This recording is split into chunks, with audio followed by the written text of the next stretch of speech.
Lights are really bad. Okay, we'll make a start because I know our speakers, there he is, there's Chris, all ready to talk to us. I trust everybody has had a good week and managed to stay cool in the nice little hot spell that we've had, not compared to Perth. I think you've been in 40 odd degrees, so I don't miss that, I must admit. For those of you who don't know me, and I think we've got a couple of visitors here tonight, so welcome. My name's Diane, and I'll be emceeing tonight. And again, for our new visitors, the toilets are across the far side. Emergency exit is the front door, and either side of me at the back here. And if everyone could please put their phones on silent, I'd appreciate that. I'd like to give Heidi a round of applause because although I missed half her talk tonight, I think everybody really enjoyed it. So if she's still here, thank you, Heidi. I'm sorry I missed it. And I think the main thing with textures is to play around and have some fun experimenting. There's nothing wrong, not a wrong way with textures. You can do what you want. So tonight we've got a couple of quick notices before we start our speaker. Print one closes tonight, so please put your entries in the box if you haven't already, and make sure you've done a thumbnail digital entry on our website so that we can match them up. They'll be posted tomorrow. Also, I just want to draw your attention to the latest club email from Diana, who lists absolutely everything now, so it makes it a lot easier up here. For those of you who haven't read it, next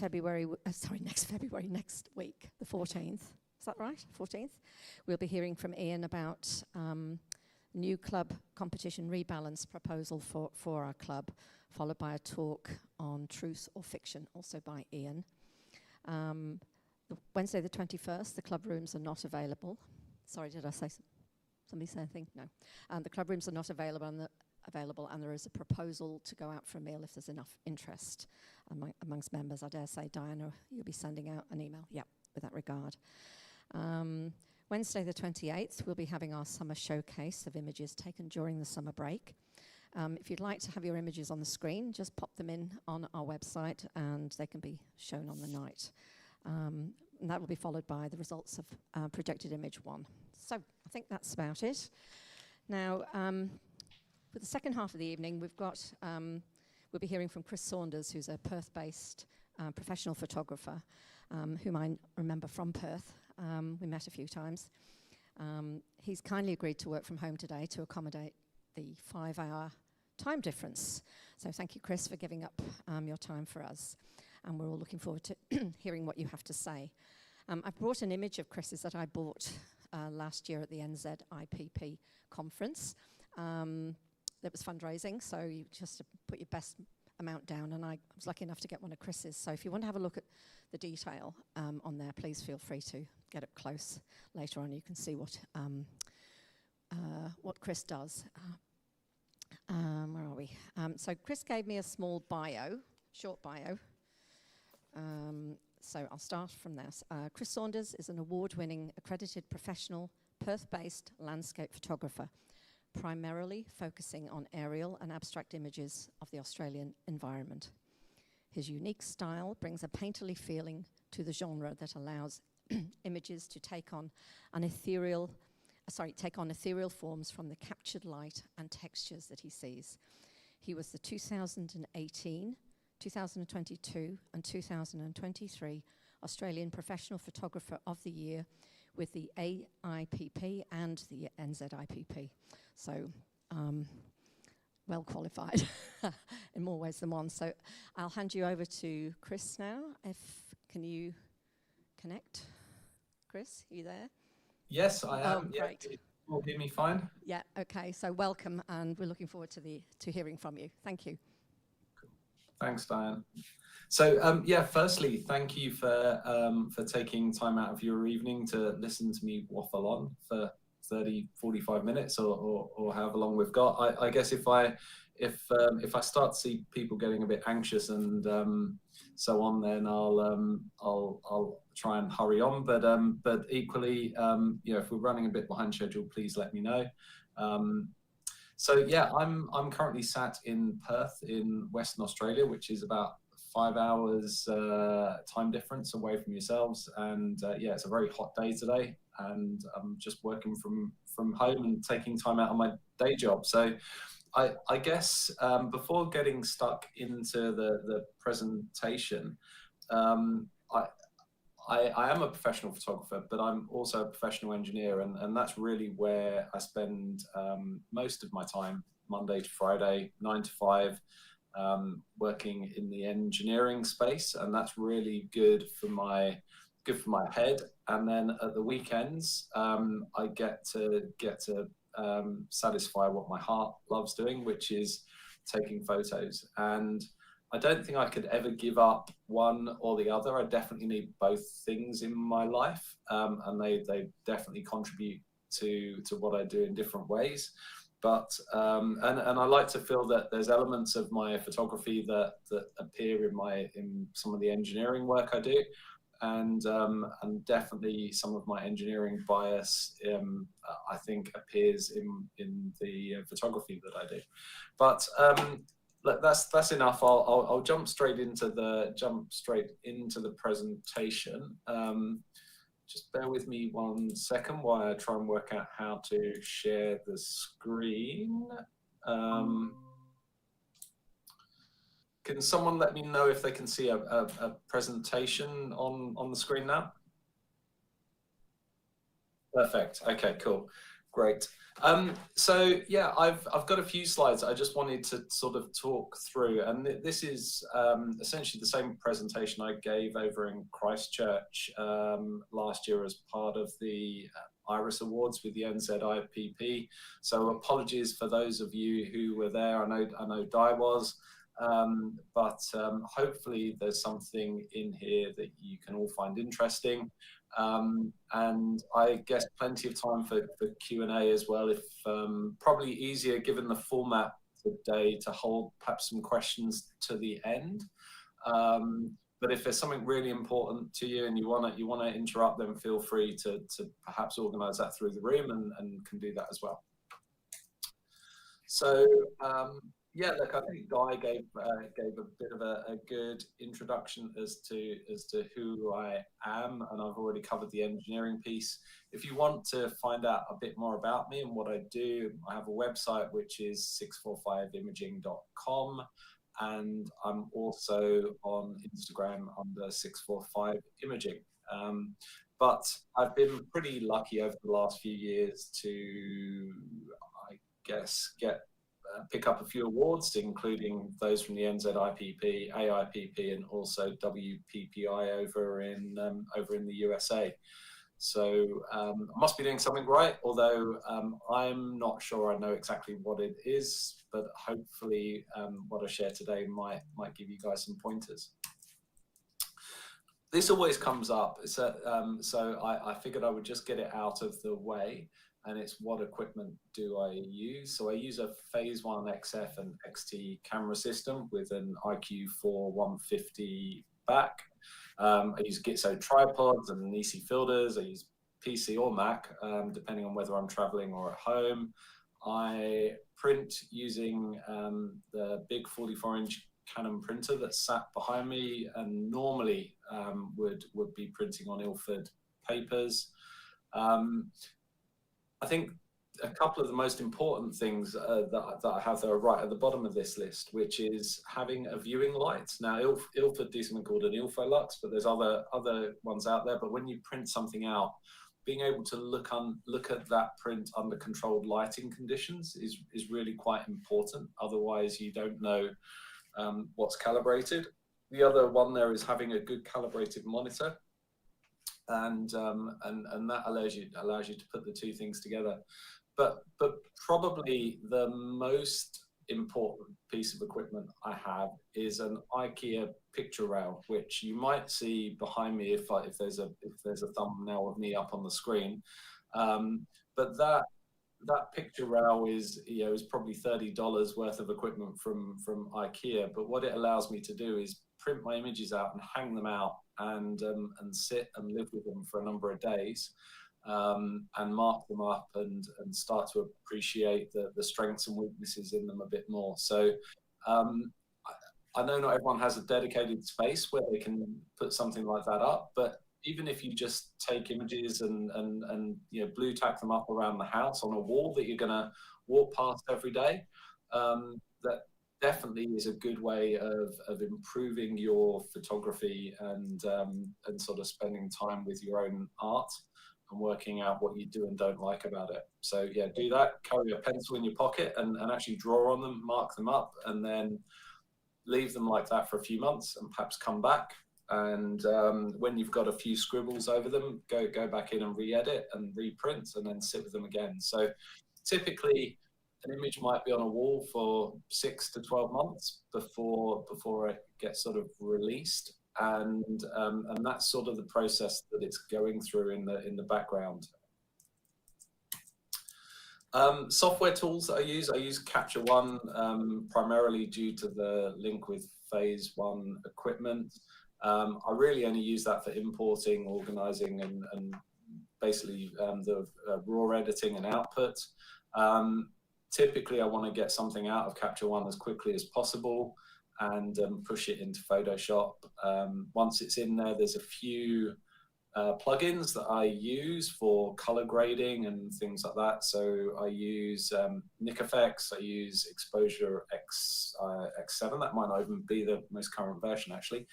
ADP Lumi Panel, which is like a luminosity masking plugin, and Topaz Gigapixel if and when I need to upsize or even downscale images. And a really powerful application called 3D LUT Creator, which allows you to pull and push colors around in images with much greater control and finesse than you get in either Photoshop or Lightroom or Capture One. And finally, yeah, I use a RIP software called Mirage to print my images out on the 44-inch printer. So that's I guess the hygienic bit in terms of what I am and what I use and so on. So in terms of the planning piece of my workflow, I think I always try to keep this quote in the back of my mind, which is start with the end in mind. And in that regard, I guess I'm always trying to, I'm trying to visualize what I want to achieve, where I want the print or whatever I'm producing to be, what the style of that image needs to be, and essentially work back from there. So I guess the value of a good plan to me, and some people find planning really, really boring, and I get that, and I think this is perhaps where the engineer starts to come out a bit in me. But planning allows me to maximize my opportunity for success. It will set a foundation for everything that happens afterwards. It allows me to come up with contingencies. And I guess what that means is when I turn up at a location, I'm not, I'm a bit more in control of what's going on there, and I can focus more on the artistic interpretation of the scene rather than the scrambling around and wondering about the logistics and so on of the situation. And look, as landscape photographers, whether we like it or not, to some extent, we're all doing some planning. So whether that's turning up to a beach and not realizing it's high or low tide, and you wanting, for example, let's say you want to get some still calm water at high tide around some rocks for some long exposure, you're going to need to check the timetables and check that the water's in and that sort of thing. Otherwise, you're going to be disappointed when you're going to get there. You might even go to the effort of checking the direction that where the sun's going to rise and set and things like that to help with compositions and so on. So there's planning and there's planning, but for me, a good plan allows me to not be rigid, have alternatives. It allows me to focus on the creativity side of things. Just enjoy myself when I'm out in the field. This probably is the other philosophical piece that I would encourage other people to, if they're not aware of it, to go away and look a bit more into it, which is this concept that a motivational speaker called Simon Sinek talks about. So it's called Why, What, and How. I think he defines it as the golden circle. But essentially, the gist of what he's trying to communicate is that most people focus on the how, and really what we should be thinking about is why. So what I will try and do is explain that a bit more in the terms of photography. So the how is essentially your camera craft, your settings, and that needs to be instinctive. And the only real way of getting around that is practice makes perfect. So get out there, take lots of images. It means that when the moment is happening in front of you, you're not fumbling around in the settings in your camera. That you sort of have a feel for all the controls, and it's just it's just happening for you. So that's the how end of the spectrum. But typically, I tend to find when you talk to photographers who are very early on in their development, it's all about how do I set my camera up to take this, what settings do I use, et cetera, et cetera. And I suppose I'll skip over the what for now, but if you come at this from the other end, which is the why do I want to take this image, what is the emotion or the feeling in this scene, or sorry, it's the emotion and the feeling that's in the scene that sort of inspires you to press the shutter and take the image. And there's various things that are in that, which is essentially the what, which is all contributing to that image. So it's the where and when, the time of day, the composition, your choice of exposure, your shutter speed, all those sorts of things. And they all they are all having a contribution to why you are feeling a certain way. Now, when you're in a scene, if you can understand why something is emotionally taking you, and you can start to understand what it is in that scene that is contributing to it, then you can focus your settings around to support and elevate and communicate that story. So that's my interpretation of how to use how, what, why, and rather than starting bottom up, I'd encourage you to when you get out somewhere and you jump out the car, or you're taking a photo of a portrait or something like that, that you start to approach it from the other way around and ask yourself some of the why questions first, and build from there. The other thing I would say about planning and preparing to take photos is the whole concept about being creative is just be prepared to fail. If you don't try something new, you're not gonna create. You'll effectively be replicating what everyone else is doing, and sometimes it works and sometimes it doesn't. And to be honest, most of the time it doesn't work. But just accept that as part of a creative process. And as long as I think most people give themselves time to develop their camera craft, in terms of the piece I was talking earlier about, settings and so on, and how to use the camera and get exposures right. But what most people don't give themselves permission to do is to try and be creative and try something very different and just see what happens. And it doesn't matter if it doesn't work. You'll have still had a great day out somewhere doing something. And no one else will see the images unless you want to share them. I think the other thing I would encourage everyone to do is try and revert back to your childhood, where you would look up in the sky and you'd see clouds, and you'd see sort of battles and animals or things in the sky, in the clouds, moving around. Your imagination just goes wild. whether it was, hiding under a table, which one day might be a cave or something like that, or it might be a spacecraft or a car or something like that in your living room.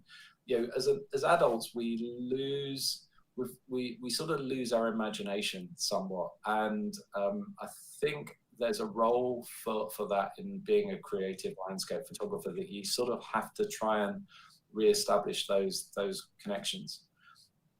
There's nothing right or wrong about being creative, and the only thing that's right is if it works for you, and if it doesn't work for you, then it's wrong. But other people and their views on things shouldn't really come into it. I would say it should be more evolutionary rather than revolutionary. And I guess what I mean by that is you don't need to necessarily make big wholesale step changes and try something, right off the end of the spectrum. You can build up in a certain direction and make sort of small step changes to get you on a path somewhere. And I guess, the other bit is, creating your space is all about being in, and I don't necessarily mean physical space here, but just create the right mental space where you're in a, there's no point if you're in an absolute mood, you've had a really stressful day, trying to go out and do something creative. You have to be in the right headspace to do some of this stuff, where you can just switch off and perhaps enjoy things. So, that's sort of my take on being creative, and some of what I try to take outside when I'm sort of getting ready to capture and also edit images. The last point there is a term that another photographer, Mark Brearley, who's also from Perth, a fantastic urban landscape photographer, sort of put me in touch with. I think, again, it comes from another motivational speaker, but this idea is staying on the bus. And what that means is that is another way of saying, if at first you don't succeed, try again, basically. So, just keep, don't get off the bus and jump onto another bus to another destination. If you keep doing that, you'll never get anywhere, sort of thing. So keeping on the bus means try something. If it doesn't work, stay on it, keep going a bit longer, and eventually you'll crack it and you'll develop the skills and you'll end up somewhere that you're happy with. But if you keep jumping around too much, then and trying lots of different things all at the same time, then that can mean you don't really get to the destination of any of them. So that's I guess some of the background in terms of planning for my landscape photography.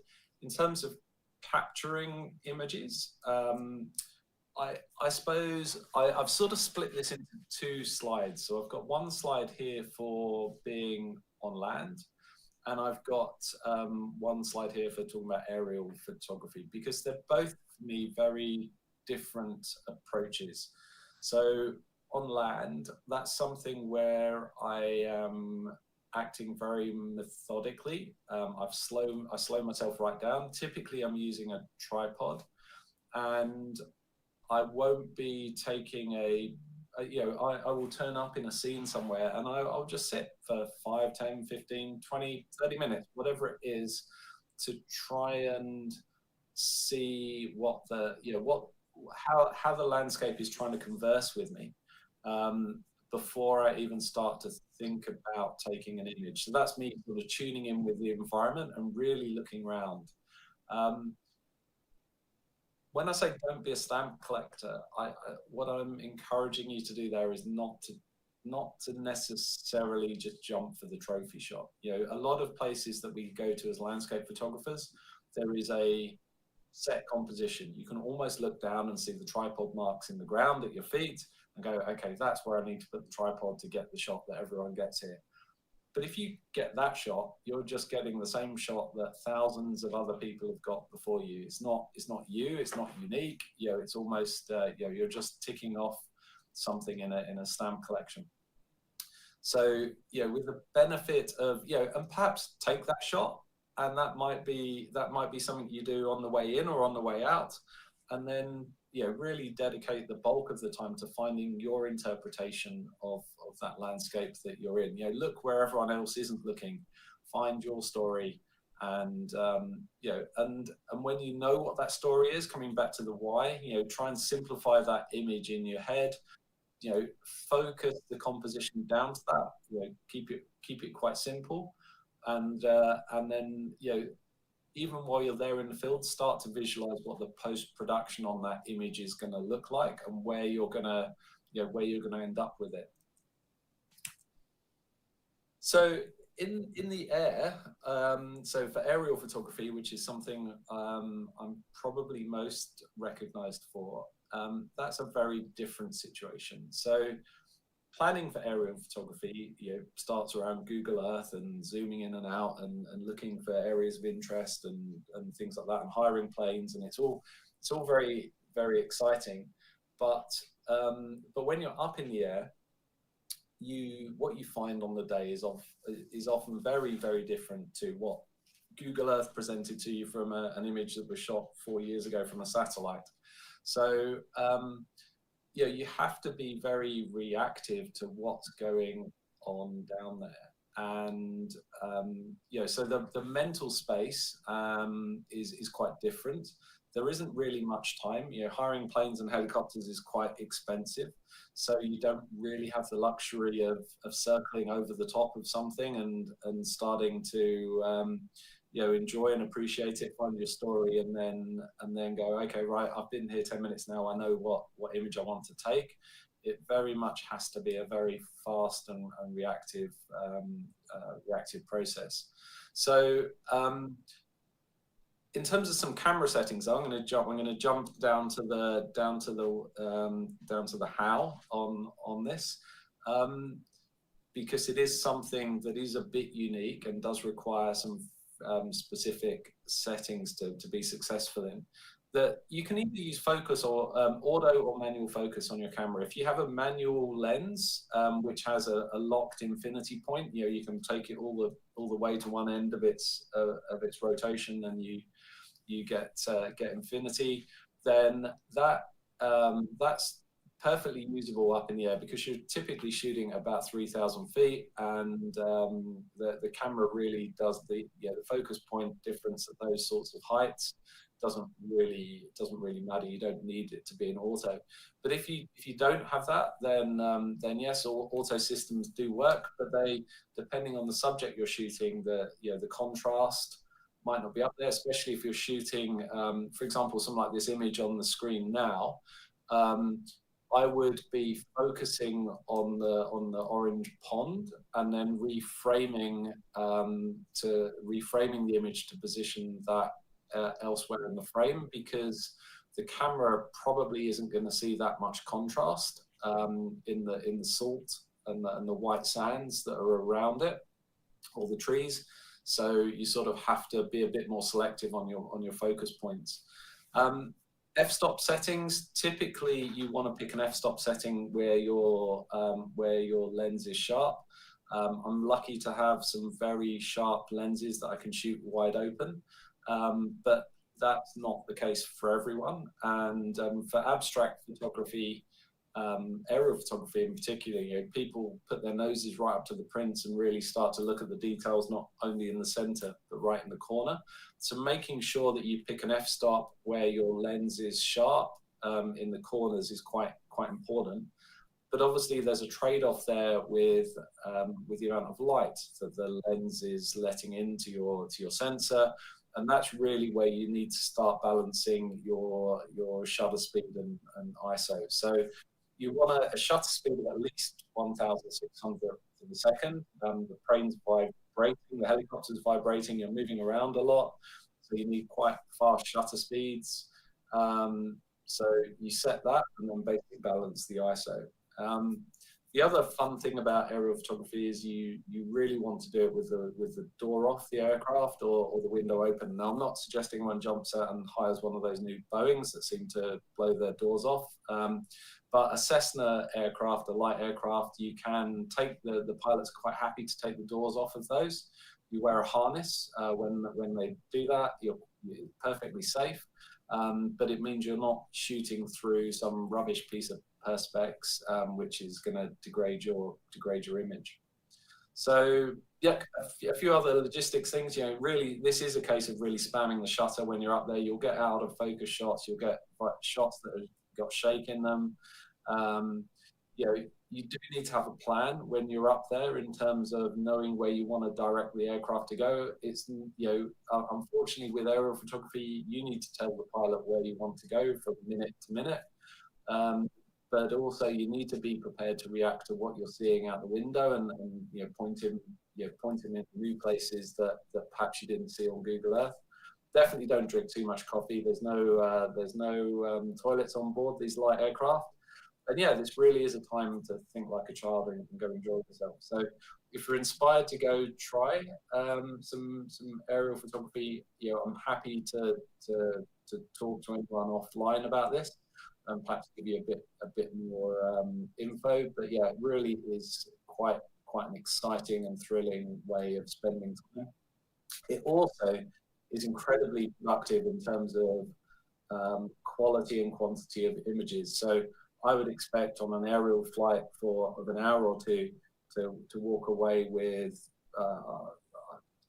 30 to 40 images, which I would be happy to put up in a gallery or a book or something like that, as opposed to you go on a landscape ground shoot somewhere. You might go to a scene and get one or two shots a day or over a weekend for something like that. So yeah, it's really quite rich in terms of productivity. All right, so that's the capture piece. So we've been up in the air or we've been out in the field and we've taken some images. And then the next bit that, again, some people can find a bit more boring than others is that sort of import review and color management and printing side of things. So but for me, this is really where I enjoy myself. The actual capture piece is over in a few hours, but the whole editing and so on from here on into getting a print on the wall takes me months to get through, and that's really where I enjoy things. So in terms of image filtering, and this really is quite, so I'm getting a bit warm here, I'm just going to take my jumper off. In terms of image filtering, what I mean by this is, if you go out, and I think particularly again for photographers who are starting out, there is a quantity of images that people capture, and it's not unexpected for photographers to go out and walk away with 500-600 shots from a day out. I think as you mature a bit with your photography, you tend to get a bit more selective, and I would certainly be, I think, an order of magnitude down on that, with the exception of aerial photography, where I said, definitely just spam the shutter. And what that means for aerial photography is you have to have a really good system for editing photos, but that hopefully that might help a few people in other genres of photography as well. So really what I do is I go through them all first of all, and I basically give them all a red or green tag. Red is a no-go, a green is a go. And I'm not interested in compositional qualities, anything like that. It's really, is it exposed correctly? Is the histogram okay? Is it sharp? Is it in focus? That there isn't bits of wing or window or aircraft prop blades or things like that in a corner of the image or something like that. And that essentially allows me to say, okay, well, this image is at a hygienic level where I can now start to think about the artistic quality of that image. And then I progressively go through each image and I score them all 1 to 5. And then I filter on that, and I just select the images that I've scored, say 2, and then I'll go back through those as a batch, and I might leave some as 2, I might push some up to 3, I might dump some down to 1, and then I jump up to the next band and do the same with the 3s and the 4s and the 5s, And eventually I'll end up with a handful of images in that 5 category, which are the ones that I really want to sit and focus and edit on and spend my time with over the next few months. And I think the important thing there is definitely you need to think about quality, not quantity. And I would say as a general rule, you know, you only really want one example of a particular scene. You know, and that when I say a scene, you know, in an aerial concept, that might be, you know, if I've got a target that I'm shooting down on, I might have taken 50 or 60 images of that, and they might, you know, there might be some which are slightly different compositionally, but they all have the same sort of feel, or but I'm just going to pick one of those that's the best example of that type of image from that particular shoot, and that's the one I'm going to put my effort into. I think if you start to show people 5 or 6, 4 or 5, you know, images which are all quite samey of something that's either similar or of the same scene or have the same feel, then you know, they don't have the same impact as they would if you're a bit more selective. So definitely encourage everyone to try and be a bit more focused and you know, and selective in the images that they want to share with other people. And yeah, say don't be afraid to bin it if it doesn't work. You know, if you think you've got a good image and you spend some time editing it and it's not working for you, just you know, bin it or park it and come back to it in 6 months' time and see if a different mindset will take it somewhere else for you. I might skip over this one, suffice, but really what I'm trying to say is it's important to have a color managed workflow. And what I mean by that is that your screen, your printer, your papers, you know, the environment that you're looking at your images all have to be showing, you know, showing the same image effectively. So if you're looking something on the screen or looking something on a piece of paper, you know that they look like for like, and that means you can have confidence in your editing. It is a quite complicated process, definitely not within the realms of talking about today in any detail, but once it's done, it is done. And there are a lot of people out there who can help you, whether that's people in your camera club or whether it's people at local camera shops. Yeah, they'll certainly be able to support you with this if it's something you feel that you're you know, that you're showing images to other people, getting them printed externally or printing yourself, and not getting a good correlation between your monitor and what other people are looking at. Yeah, so this is a bit more detail on that, and I'll just skip this one, I think. So in terms of editing, this is really where, as I say, I might spend 6 months going through this process on an image. That's not 6 months screen time, you know, but that's 6 months of wall time and screen time, and you know, thinking about it and coming back to it, you know, and so on. So really what I'm trying to do here is edit the image to enhance the story, which is, you know, the why element of why I captured that image. And for me, it's important to hold that story in my head while I'm doing that, and simplify the image down to, you know, removing any distractions that are there that are not basically amplifying that image and that story. And I do that through, I guess, manipulation of textures, colors, you know, image sharpness or blur, using contrast, you know, correcting perspective and angles, or framing and space, all those sorts of things, you know, to support that narrative. It's not something I think you can necessarily learn off of YouTube. I think it's something you definitely have to keep practicing at, and it's more the art piece of photography for me.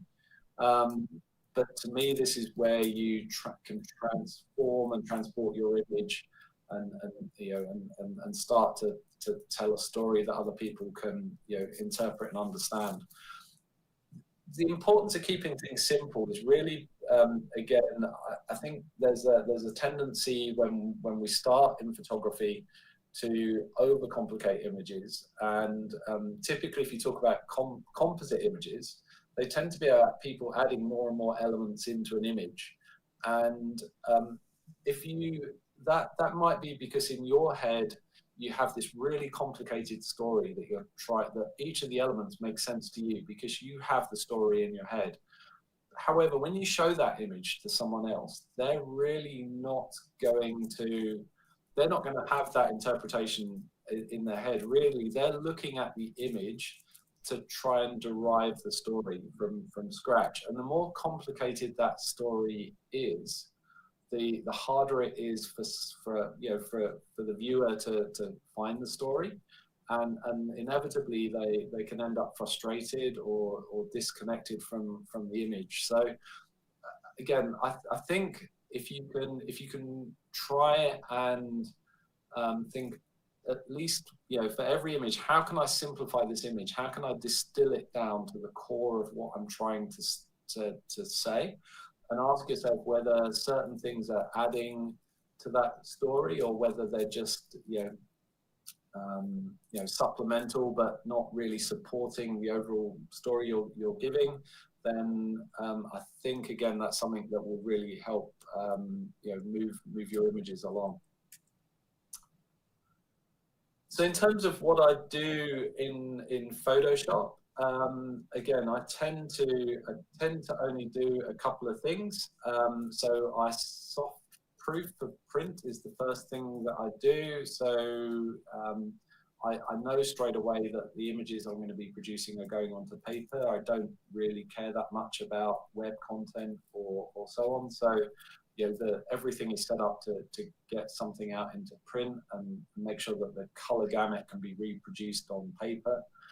I do little and often, so I guess again we can be a bit ham-fisted sometimes with the sliders that we have in Photoshop, and that doesn't mean that we don't, that you don't end up in a very saturated image. But the way I would tend to do that is build it up in layers. So I would slightly saturate something, brush it into the areas that I want that to appear. I might then duplicate that layer and tweak it a bit and sort of rebrush it in somewhere and slowly just build up that saturation rather than going for one big step and going saturation 10 and painting it in one go. For me, that tends to just refine the image a bit more and certainly can, I think is a more effective editing technique. So whether it's saturation, sharpness, contrast, whatever you're trying to do, I would say do it in more steps than less in Photoshop, and you might find again it sort of improves the refinement on your post-production. It also allows you, the more layers you have, to turn them on and off and start comparing things, and that in itself allows you to go, okay, I went a bit over the top there. I can see I actually prefer this, this bit 5 steps back, and dial things back and take a few steps back in your workflow and pick it up again. And as I say, I take my time with it. It might be days, weeks, months, but there's no rush. And the more time you spend with an image, if you're still happy with it, having looked at it for 10, 20 hours, the chances are someone else who might want to buy, someone's going to buy that image and put it on their wall. They're going to walk past it every day. You want longevity of an image, and in order to get that, you need to live with it a bit as well and appreciate whether it has that longevity that someone else might get past the that you need past the original wow factor. Some of the things I do, I tend to scan the borders for distractions. So the human eye is really good about picking things up on the edge of an image. So if you've got a little dot or a fleck or a dust spot on your sensor or whatever, or a twig sticking out of the corner of the image, something like that, the closer it is to the border of the image, the more distracting it's going to be to the eye. If you convert your images to black and white, look at them without any color, again, you can your eye will start to be drawn to different parts of the image, and that will help you to understand some of the contrast balance in the image and what an eye is doing, I guess, more naturally. It's a way of sort of forcing that and making it stand out a bit more. You can also blur an image or squint. If you squint at an image, it will naturally tell you where your eye is drawn to a bit more, because the detail falls away and the contrast starts to jump out. The other thing I like to do is I've got a highly critical 10-year-old at home, and she is the best critique that I can have on an image, and she'll honestly tell me what she thinks of it. She'll tell me what she can see in it or doesn't see in it, what she likes about it. I think if you're going to show, I encourage everyone to show an image to someone they can trust, and accept an honest some honest feedback from, because no one really, we all pour our hearts into our art, and then for someone to tell you what they don't like about it can be quite confronting. But you really need to find a person you can trust to do that, to know that they are, you might not agree with them, but they certainly have a valid view, and they will also be able to, don't show someone and say, what do you like this photo? Because everyone's going to go, yes. A better question might be to say, what do you like most about this image? What is it that appeals to you? Or what is it that you find, what's the most distracting element? Or how would you improve this image going forward? If you're asking those questions to people, then you're empowering them to give you some honest feedback. And whilst it might hurt a bit, generally what I've found is, given time, I will go back and relook at those images and say, yeah, okay, that person was right. That was a bit naff, that was a bit rubbish, or yeah, I got that wrong. And I think time, I've never found I've shown an image to someone I've trusted, got feedback I didn't like at the time, and then I would say in hindsight, I've always said, yeah, they were right. They were right, and I definitely need to think about that. I've already covered the rest, so that be clear on the vision. All the post-production has to be pointed towards achieving that end goal, that why, that story, and the tools to do that are curve, saturation, sharpness, composition, and mid-tone contrast.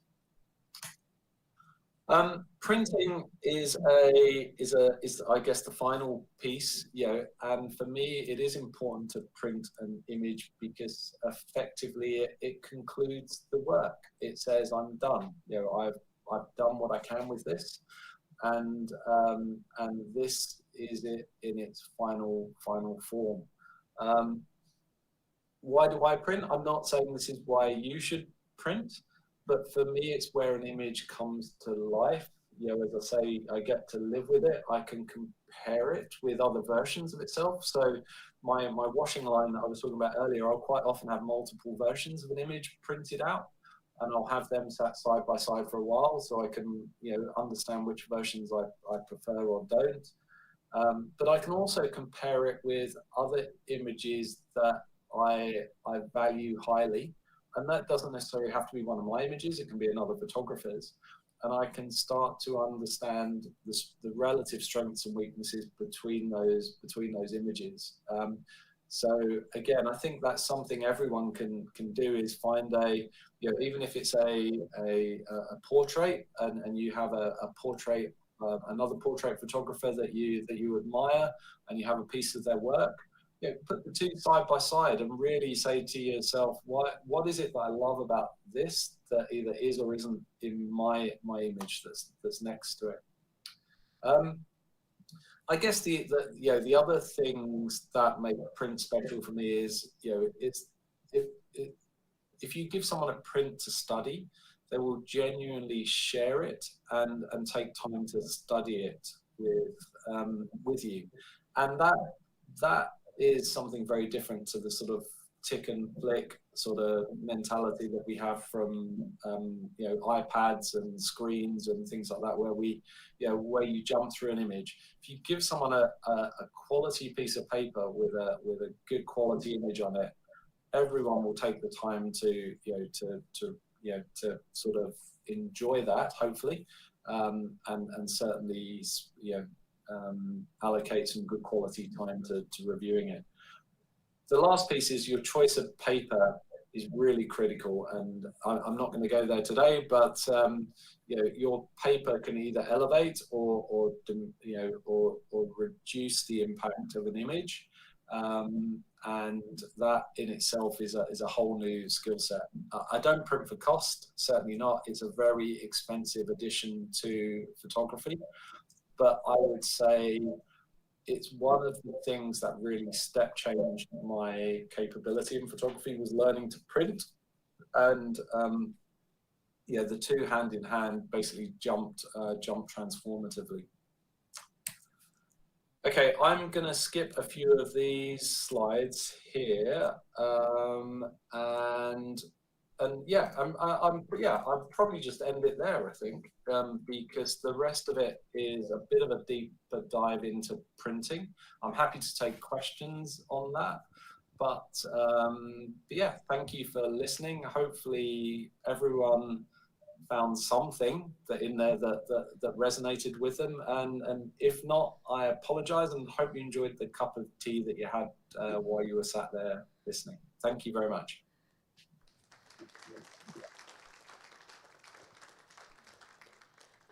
Thanks, Chris. Can you flick back? Oh, there you go, so we can see you. That was really enjoyable. I've just thought of a couple of things while I was watching that. When you do your aerial shots, do you have more than one camera with you? I do, but I only yes, I do, but it's really only there as a backup. So I'm lucky enough to have a phase camera system. I can't afford two of those. That would be a bit ridiculous. And I suppose from that perspective, I want to use the best camera that I have to take the image. Yeah. And so the only reason I have another camera is if that phase camera breaks down while I'm up in the air, and then I'm not wasting time. So I have a backup camera, but really just one. I use prime lenses. Again, I don't really want to get complicated between changing lenses up in the air. And again, there's sort of a training your eye to see an image and what it's going to look like on the back of the sensor. Yeah. Sort of means you don't really want to be jumping around focal lengths, because your eye, you can lose that connection, I guess. So for me, I tend to stick with an 80mm lens, and that never comes off the camera when I'm up in the air. I'll move the airplane or helicopter up or down rather than change the lens. And presumably you have it tied to your wrist with more than one strap. It is, yeah, yes. Very expensive, yeah. Another thing, with your landscapes, do you do composites at all? Would you, say for an aerial shot, blend several images, or would you just work on one straight image? I would say 99% of my aerial images are not composites. They're just that's not to say that they're not highly edited. They are. I'm not trying to create a documentary nature shot. I'm trying to create a feeling or something like that. So they are heavily edited, but I don't tend to composite images, because if anything, I'm trying to take things out of the image and clone areas out rather than put new elements in, because I'm trying to simplify things down to the core essence of it. There are a few images I have where I haven't quite got I've got two frames. So if I do composite images, it will typically be of the same scene, and I'm using I'm almost like stitching images, if you get what I mean, from rather than taking two completely different scenes. But again, in terms of creativity, yes, I've tried composites. I've got one or two that I really enjoy, but it's not something I'm particularly good at or something I particularly enjoy doing. So it's not something I do a lot of. No, okay, thank you. And obviously you have more than one image on the go if you're leaving it up on the wall for 6 months. Is that what you'd say? You'd have several on the go? Yeah, I don't know if you can see the wall behind me, yeah. but they're all A3 prints that are works in progress at the moment. Yep. So yeah, most of them will get to 80% of the way there. You know, there's another wall over here of some more, and once I get them to 80%, they sort of get printed out, and then I'll mark up on them and start to reprint them. Some of these, I don't know if I've got any examples up here, but some of them might have other copies behind. Oh, so right, I can sort of I have versions of them but behind them. But yeah, they'll probably be 6 months up there before they get to their final copy, sort of thing. Yeah, it's interesting. I haven't got a board like that, but I've got a table in my hall, and if I print anything out, I'll just stand them on that because the light's good, and I walk past it all the time, and then you can shuffle them around and decide whether you like something or not. So it's quite fun to do, and I think even if you haven't got your own printer, you can go somewhere reasonably well priced and try and do it yourself, different versions of the same image. Absolutely. The other thing you can do is, if there are the worst thing you can do with a printer is not use it. And I'm sure there are people in your camera club there who have printers at home who are underusing them. And what you can do is strike up a conversation and pay someone who's got a printer that, pay them for the ink and the paper that you're putting through. But that way it keeps their printer in use, which is the best thing. If you don't use a printer, it gets clogged up and ends up in the bin. Inks dry out. So if you think you might, if you've got a printer and you're not using it, perhaps over the next coffee break, ask around, and you might find there's someone out there who wants to do some printing, and you can strike up a bit of an arrangement. Yeah, I must admit I like playing with the different papers. Once you get into it, there's so much to choose from, and it doesn't have to be that expensive. You can just do the smaller version, smaller size, A4 size. Any other questions anybody's got for Chris? Yep. Ian, do you want to come down? So Ian's our president. Coming down now, thanks, Chris. Hi, Chris. Just a quick question. I really love your concept of the why, what, and how. Can you talk to me a little bit about how that fits in where you're planning? You talked about planning, going to places and stuff for your landscapes, if you want to put it that way. Where does why fit into the planning stage? Do you think about why you want to go somewhere before you decide, or do you go to somewhere that you find this is a cool place, there must be something here, go and find what's there? So, yeah. Does that make sense? Yeah, it's let me try and repeat the question, because it was a bit breaking up a bit, Ian. So let me sort of see if I got the question, which is, how does the why element come into the planning phase for photography? Is that the gist of it? That's the gist of it. Yeah, cool. So look, it's everything, to be honest. I don't tend to. I spoke a bit about not just going to grab the iconic shot.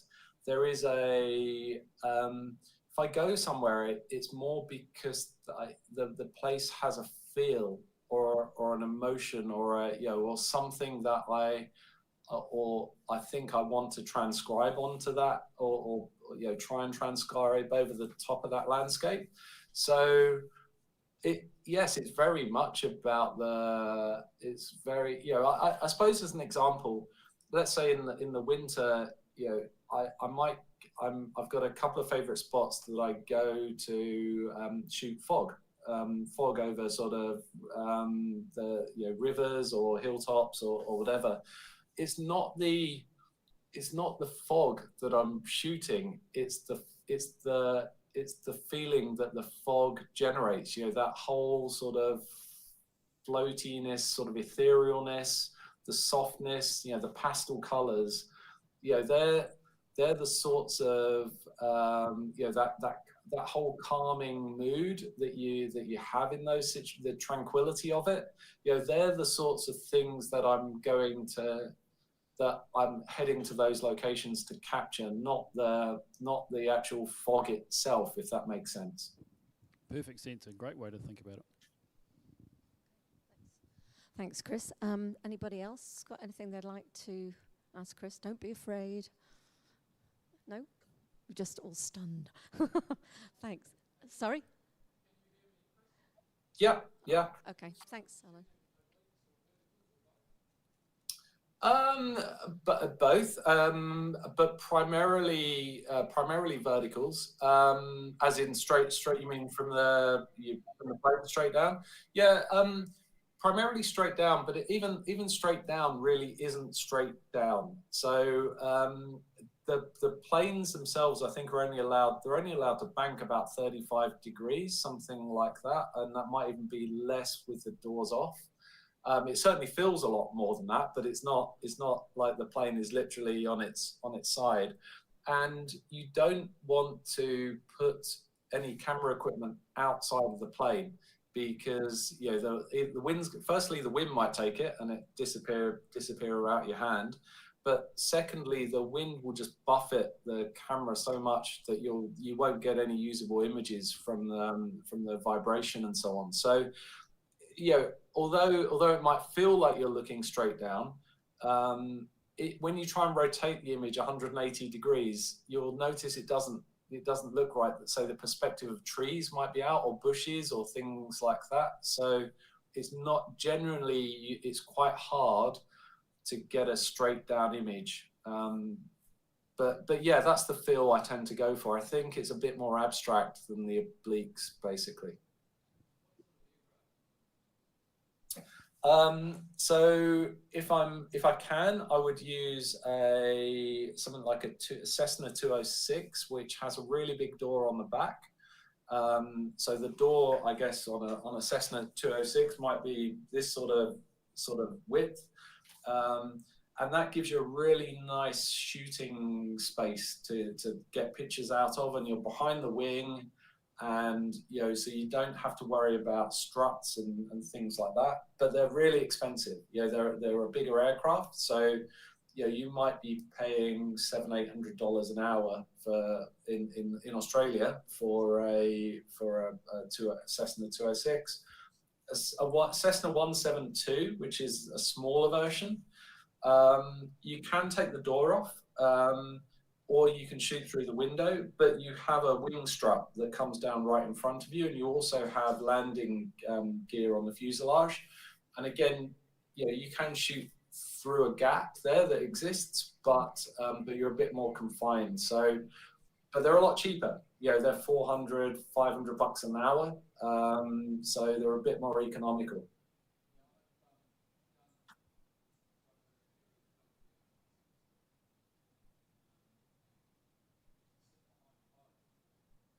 Ah, okay. Yeah.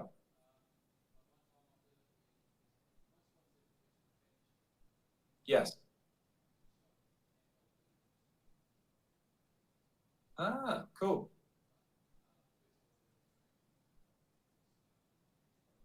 Yeah.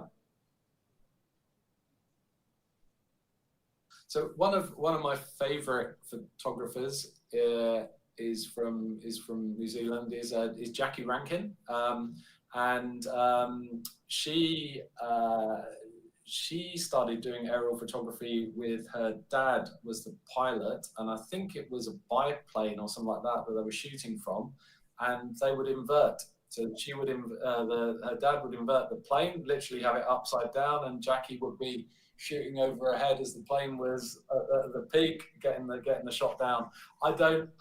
Some of the images that she has captured using that technique are just incredible. You know, I struggle using a digital camera, you know, with a you know, in a much more controlled environment. So full of respect for that. If you ever get a chance to meet her and talk to her about it, it's an amazing story. Yeah, definitely encourage you to do that. You're happy with that, Alan? Anything? No. Thanks, Chris. Yeah, we actually had a workshop with Jackie last year, and so we have actually heard that story, and it's quite. And she showed us the images, so it's quite amazing to be hanging upside down. She obviously trusted her father not to drop her out of the plane. Do we have any more questions here? I'm sure we've got some from people at home that are watching. If they have, they can always email it to myself or Ian, and maybe I can ask the question for them, and I'll email you. We can have a chat later on. So I think that's it, Chris. I think everybody's enjoyed the evening. Round of applause for Chris. Thank you again.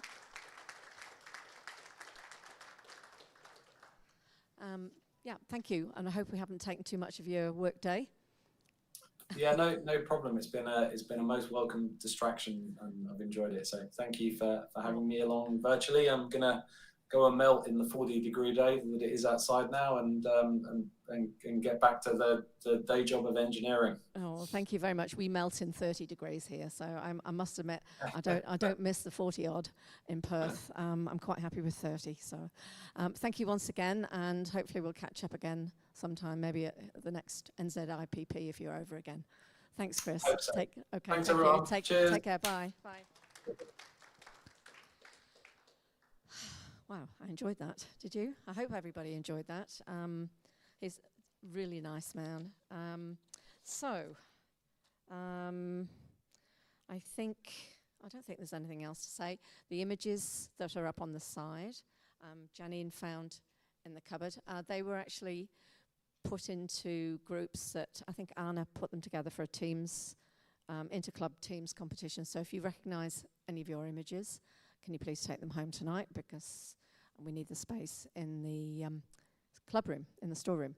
So unless anybody's got anything else to say, thank you all for coming. Oh, sorry, Tash, yep.